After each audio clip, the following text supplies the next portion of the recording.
Hey everyone, welcome to our channel. In today's video, we'll learn how to enable dark mode in Google Chrome dark theme updated. So if you want to go ahead and have a dark theme onto your Google Chrome, then you're onto the right guide.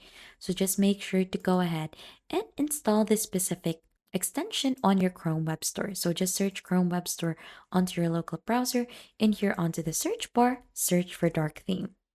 Click on to enter, and you should be able to see the specific dark mode. Click onto that one and add this to Chrome. So you'll just need to add this extension and wait for this one to be installed. Right after the extension has been installed, you should be able to click onto the extension icon here onto the upper part and make sure to pin that one. Right after it has been pinned, then one click with it, it should go ahead and change your web or your Google Chrome onto its dark mode. Right after if you click it again, it will restore it to the light mode. And that is just basically it on how you enable dark mode in Google Chrome. And if you think this tutorial has been helpful to you, then don't forget to hit the like, subscribe, and we'll see you on to our next video.